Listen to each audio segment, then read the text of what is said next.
اللہ فرماتے ہیں کچھ لوگوں کا دعویٰ ہے کہ ہم اللہ اور آخرت پر ایمان رکھتے ہیں، حالانکہ وہ ایمان نہیں رکھتے، دعویٰ کرتے ہیں، نفاق کا مظاہرہ کرتے ہیں، منافقت کرتے ہیں۔ جو اللہ کو ماننے والا ہوتا ہے اس کا رنگ اور ہوتا ہے، جس کو پتا ہوتا ہے قیامت کے دن اللہ کے حضور کھڑے ہونا ہے، اس کے اعمال یہ نہیں مانتے، کہتے ہیں ہم مانتے ہیں پر مانتے، دعویٰ ہے کہ ہم مانتے ہیں آخرت کو بھی اور اللہ کو بھی، پر نہیں مانتے۔ قیامت قائم ہونا ضروری ہے، اگر وقوع قیامت نہ ہو تو ظالم کی تو موجیں لگ گئیں، جابر تو موج کرے گا، فاسق اور فاجر تو کہیں گے دنیا میں بھی ہم اپنے اقتدار کے زور پر جیتے رہے، آج بھی ہمیں پوچھنے والا کوئی نہیں۔ عقلاً نقلاً قیامت کا قائم ہونا ضروری ہے۔ قیامت قائم ہوگی تو مظلوم کو اس کے ظلم پر داد رسی کی جائے گی اور ظالم کو سزا ملے گی۔ ایک آدمی ساری زندگی دنیا کے اندر لوٹ مار کرتا رہا، دھوکہ فریب فراڈ کرتا رہا، اس کی راتیں شراب و کباب میں گزر گئیں، وہ مرے اور بات ختم ہو گئی، ٹھیک ہے موج کر کے چلا گیا۔ ایک آدمی ساری زندگی اس نے اللہ تبارک و تعالیٰ کی رضا کے لیے اپنی نظر کی حفاظت کی، زبان کی حفاظت کی، یہاں تک کہ دل کی بھی حفاظت کی، وہ بھی مرے تو معاملہ ختم ہو گیا۔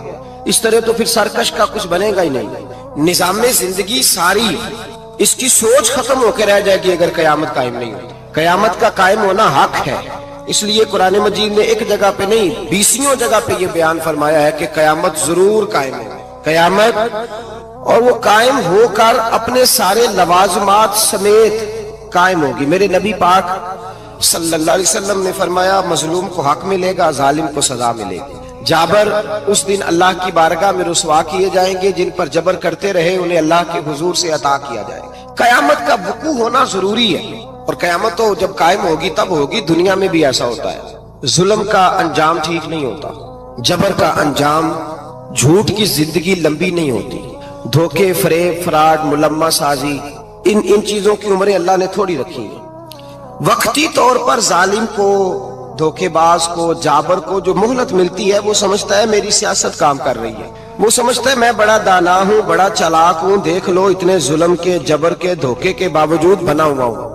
حالانکہ اللہ کی طرف سے اسے مہلت ملتی ہے اور بڑا ہی مہربان ہے۔ مہلت اس طرح دیتا ہے کہ میرے نبی پاک علیہ السلام نے فرمایا جب میرا مسلمان نیکی کرتا ہے تو اللہ فرشتوں سے فرماتا ہے 70 گنا بڑھا کے لکھ لو اس کی نیکی، 70 گنا، اور جب گناہ کرتا ہے تو اللہ فرماتا ہے ٹھہر جب ابھی لکھنا نہ، اسے ٹائم دو۔ یا اللہ کتنا؟ فرمایا 24 گھنٹے تو دو، ہو سکتا ہے توبہ کر لے، یہ اس کی مہربانی ہے۔ اب وہ جو اللہ نے مہلت دی ہے نا کہ شاید توبہ کر لے، لوگ سمجھتے ہیں میری چالاکی کی وجہ سے نظام سیٹ چل رہا ہے، میں بڑا تیز ہوں، 2 4 5 باتیں بولتا ہوں سب صحیح ہو جاتا ہے۔ لوگ اس کو اپنی دانائی سمجھ لیتے ہیں، حالانکہ وہ اللہ کی طرف سے۔ فرعون نے کئی 100 سال حکومت کی اور اس طرح اس نے ظلم کیے کہ لاکھوں اور ہزاروں بچے قتل ہی کرا دیے، 12,000 عورتوں کے پیٹ میں حمل تھا اس نے ضائع کرا دیا۔ جب حضرت موسیٰ علیہ السلام اپنی قوم کو لے کے نکلے، رستے میں دریا آ گیا، فرعون پیچھے لگا ہوا تھا، وَإِذْ فَرَقْنَا بِكُمُ الْبَحْرَ فَأَنْجَيْنَاكُمْ، اللہ فرماتے تمہارے لیے میں نے دریا کو پھاڑا اور تمہیں نجات دے دی، وَأَغْرَقْنَا آلَ فِرْعَوْنَ، اور فرعون کو غرق کر دیا، وَأَنْتُمْ تَنْظُرُونَ، تم کھڑے دیکھ رہے تھے۔ اب جب حضرت موسیٰ دریا کے کنارے پہنچے تو فرعون بھی پیچھے آیا۔ فرعون لوگوں سے کہا کرتا تھا کہ میں کہتا ہوں تو دریا چلتا ہے، میں کہتا ہوں تو ہوائیں آتی ہیں، میرے حکم کے پابند ہے سارے۔ جاگ رہے نا اب حضرات، غور فرمائیے گا بات پر۔ دعویٰ تھا اس کا کہ میں کہتا ہوں تو نظام زندگی چلتا ہے۔ اب جب دریا کے کنارے پہنچی حضرت موسیٰ علیہ السلام تو اللہ نے حکم دیا کہ آپ عصا ماریں۔ جناب موسیٰ نے عصا مارا، 12 رستے بن گئے۔ اب حضرت موسیٰ کی قوم گزر رہی تھی تو فرعون سے پوچھنے لگے کہ تو کہتا تھا میرے حکم سے چلتا ہے، تو وہ تو حضرت موسیٰ نے ڈنڈا مارا ہے تو رستہ بن گیا ہے۔ باز نہیں آتا انسان باز بہانے بڑے ہیں اس کے پاس، بڑی دلیلیں ہیں، جھوٹ سچ بول کے اپنے آپ کو مطمئن کرتا ہے، آخر دم تک تبدیل ہونے کو تیار نہیں ہوتا، دلیلیں گھڑتا رہتا ہے، بناتا رہتا ہے، شور کرتا ہے جان بوجھ کے۔ بھئی تو کہتا تھا میرے چلانے سے چلتا ہے، تو باز ابھی بھی نہیں آیا۔ کہنے لگا میں نے ہی حکم دیا ہے کہ ذرا پھٹ جا، مجھے یہ زندہ چاہیے۔ باز رسی جل گئی، بال، کہنے لگا میں نے ہی کہا ہے دریا کو کہ یہ مجھے زندہ چاہیے، میرے بھاگے ہوئے ہیں تو اس لیے پھٹا ہے، تو آؤ میرے ساتھ دریا کراس کریں۔ تو پتا تو ان کو بھی تھا نا جتنا تو رب بنا ہوا ہے، پتا تو تھا، سارے جانتے تھے۔ کہنے لگے تو پہلے کراس کر، اگر تو بچ گیا تو ہم بھی پیچھے آتے ہیں۔ اب چاروں ناچار۔ ایک روایت تو یہ ہے کہ یہ جب خدائی کا دعویٰ کرتا تھا نا، تخت پہ بیٹھا ہوتا تھا، تو ایک دن حضرت جبریل آئے اس کے پاس انسانی شکل میں، تو کہنے لگے میں بڑی دور سے آیا ہوں تو ایک مسئلہ پوچھنا تھا. کہا پوچھو. کہنے لگے ایک غلام تھا کسی بادشاہ کا, تو بادشاہ نے اسے تھوڑی دیر کے لیے ایک علاقے کی سربراہی دے دی. کتنی دیر کے لیے؟ کتنی دیر کے لیے ہمیں سربراہیاں ملتی ہیں؟ کیوں جی؟ تھوڑی دیر کے لیے ملتی ہے نا. تھوڑی دیر کے لیے سربراہی دے دی ایک غلام کو. ذرا بات کو سمجھیے. حضرت جبریل پوچھتے ہیں, کہتے ہیں سربراہی مل گئی, اب وہ مالک ہی بن کے بیٹھ گیا ہے, وہ بات ہی نہیں سنتا. اس کو تھوڑی دیر کے لیے بنایا تھا, وہ تو خدائی کا دعویٰ کرنے لگا ہے. آپ بتائیں اس کا انجام کیا ہونا چاہیے؟ یہ مسئلہ پوچھنے آیا ہوں. تو فرعون کہنے لگا اس کا انجام یہ ہے کہ اسے پانی میں گوتے دے دے کے مار دے. انجام کیا ہے؟ بولیے بولیے, کیا انجام ہے؟ کیا انجام ہے جی؟ پانی میں. اللہ اکبر, اپنی سزا تجویز کر رہا ہے. اس کی سزا کہ اسے پانی میں گوتے دے دے کے مارو ظالم کو. اسے تھوڑی دیر کے لیے بنایا تھا اور وہ چھائی گیا ہے, قبضہ ہی کر گیا ہے. حضرت جبریل کہنے لگے جی آپ لکھ کے دے دیں گے؟ کہنے لگا لاؤ لکھ دیتے ہیں. لکھوا لیا. جناب جبریل رکا لے کے تشریف لے گئے. اب جب فرعون دریا میں آیا نا تو اللہ نے حکم دیا مل جا. جب دریا ملا چیخنے لگا تو حضرت جبریل آئے, کہنے لگے تیرا ہی فتویٰ ہے, یہ تیری سزا ہی ہے نا. ہم بھی بڑی سزائیں تجویز کرتے ہیں. یہ جھوٹا ہے جی, اس کا تو فلانا علاج ہونا چاہیے, تو اگر تو جھوٹ بولے تو یہ فلانا بڑا جاور ہے جی, اس کے ساتھ اس طرح ہونا چاہیے, تو اگر تو یہ کام کرے تو جو سزا تو لوگوں کے لیے تجویز کر رہا ہے تو اپنے بارے میں بھی سوچ. اب جب گوتے آئے نا, آخری وقت دیکھا وہ فرعون جو کہتا تھا میری مرضی سے دریا چلتا ہے.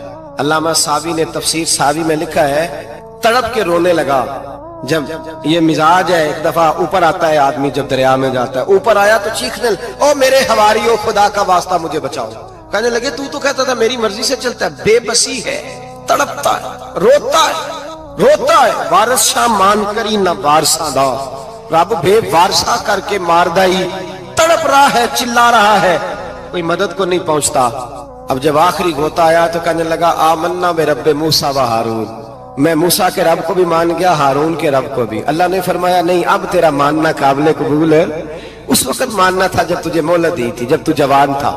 بڑھاپا آتا ہے, بیماری آتی ہے, جوان آدمی بیماری کا شکار ہوتا ہے تو کہتا ہے یا اللہ ایک دفعہ صحیح کر دے, میں ساری پڑھا کروں گا. ایک دفعہ ٹھیک کر دے, میں مسجد میں رہوں گا, میں اگلے سال اعتکاف بھی کروں گا, میں ساری تراویحیں پڑھوں گا. تو اس وقت پڑھنی تھی جب تجھے مہلت دی تھی. اس وقت پڑھنا تھا جب اللہ نے تجھے آسانی دی, زندگی دی. اگلا وقت یہ حال ایک کا نہیں ہوا. نمرود کو دیکھ لیں, حضرت ابراہیم علیہ السلام کو کہتا تھا میں رب ہوں. آپ نے فرمایا رب تو وہ ہے جو زندہ کرتا اور مارتا ہے. ایک موت کا قیدی بلایا, کہنے لگا ہاں بھائی کتنے دن رہ گئے تھے پھانسی میں؟ کہنے لگا جی پرسوں ہونی تھی. کہا جا تجھے آزاد کیا, لو میں بھی زندگی دیتا ہوں. ایک بے گناہ آدمی کو پکڑ کے قتل کر دیا, کہتا میں بھی مارتا ہوں. حضرت ابراہیم علیہ السلام کہنے لگے تو بیوقوفوں جیسی دلیلیں دے رہا ہے. چل اس طرح کر, میرا رب سورج مشرق سے نکالتا ہے, تو اگر رب ہے تو مغرب سے نکال کے دکھا. اب دلیل کا جواب کوئی نہیں تھا تو کہنے لگا پکڑو اور آگ میں ڈال دو. اللہ کے نبی کو آگ میں ڈالنے والا. یہاں ایک مچھر بیٹھا ہے, 400 سال حکومت کی اور خدائی کا دعویٰ کیا. یہاں مچھر بیٹھا تھا, چھینک آئی تو مچھر اندر چلا گیا. پہلے دربار کا ادب یہ تھا کہ جو آئے سجدہ کرے. اب اس کے سر پہ کوئی چیز مارتا تھا تو اسے سکون ہوتا تھا. مچھر تھوڑی دیر کے لیے اس کا دماغ چھوڑتا تھا. او بھائی یہ اس دھرتی پہ اللہ نے لوگوں کو نظارے دکھائے اور ہمیں سمجھانے کے لیے دکھائے. ہمیں تفکر کی, غور کی دعوت دی کہ دیکھ لینا, اپنے عمل کو پرکھنا. تمہارے عمل حضرت موسیٰ کے فرما برداروں جیسے ہیں, جناب ابراہیم کے فرما برداروں جیسے ہیں, یا بن کے بیٹھ گئے ہو؟ اب دربار کا ادب یہ ہے, بے بسی کا یہ حال ہے کہ جوتے لٹکتے ہیں دربار میں, جو آتا ہے جوتا کھینچتا ہے. اور ادب یہ ہے کہ 10 جوتے نمرود کے سر پہ مارو. اور 400 سال جوتے لگتے رہے. روتا تھا, جو آدمی آتا تھا منتیں کرتا تھا, کہتا تھا کہیں سے کوئی دوائی مل جائے گی. پاگلوں جیسی زندگی گزاری, پاگلوں جیسی سخت. وہ تو حساب, وقوع قیامت تو حساب ہوگا ہی.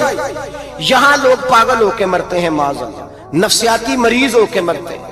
یہاں آخری وقت اتنا سخت آتا ہے کہ دنیا موت کی دعائیں مانگتی ہے. میرے بھائی جب انسان ظلم کرتا ہے تو بھول جاتا ہے کہ شاید مجھے پوچھے گا کوئی نہیں. جب وہ زیادتی کرتا ہے تو بھول جاتا ہے. جب وہ کسی کا حق کھاتا ہے تو وہ کہتا ہے شاید اس کا تو وارث ہی کوئی نہیں جس کو میں لوٹ رہا ہوں.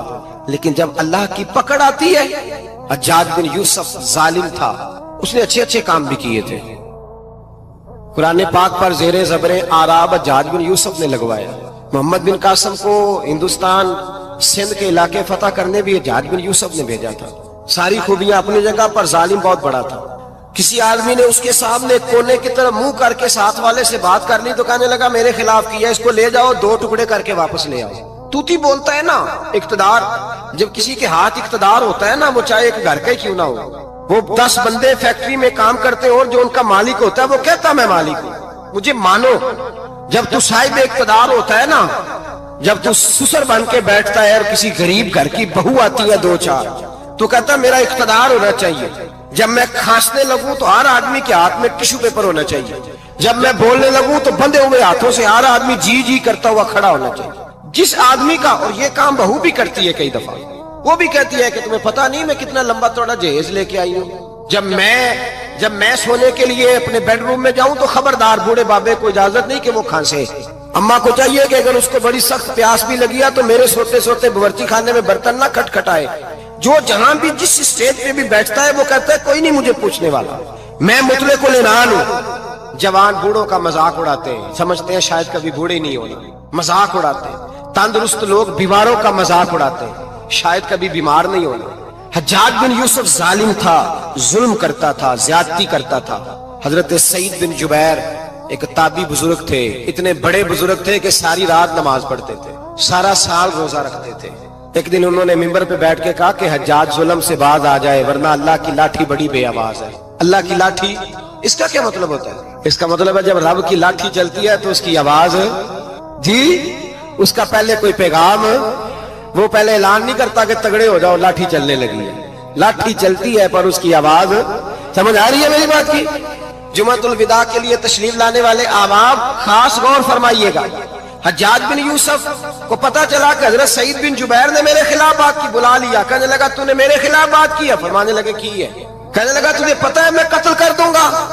آپ فرمانے لگے نہ تو زندگی کا مالک ہے نہ موت کا مالک ہے، تو کیسے قتل کر؟ کہنے لگا تجھے پتا ہے میرا؟ فرمایا میں نے تجھے نہیں، میں نے تو کئی شداد، کئی حماد، کئی قارون، کئی فرعون، کئی نمرود دیکھے، کئیوں کی داستانیں سنی، تو کون ہے؟ تو چھوٹا سا ہے۔ ایک جملہ ہے ملا جلال الدین رومی کا، بڑے درویش تھے، ایک بات کہہ گئے، کہنے لگے نمرود جتنے پیسے نہیں، فرعون جتنی حکومت نہیں، قارون جتنی دولت نہیں، ورنہ فرمانے لگے میرے زمانے میں بھی کئی لوگوں کا خدا بننے کو دل کرتا ہے، کئی لوگوں کا دل کرتا ہے، لیکن نمرود جتنے پیسے، فرعون جتنی طاقت اور قارون جتنی دولت نہیں، ورنہ ہو سکتا ہے لوگ دعویٰ کر جائیں معاذ اللہ ثم معاذ اللہ۔ یہ آج سے کئی 100 سال پہلے وہ کہہ رہے ہیں، آج تو حالات بڑے ابتر ہیں، اس کی نسبت خطرناک۔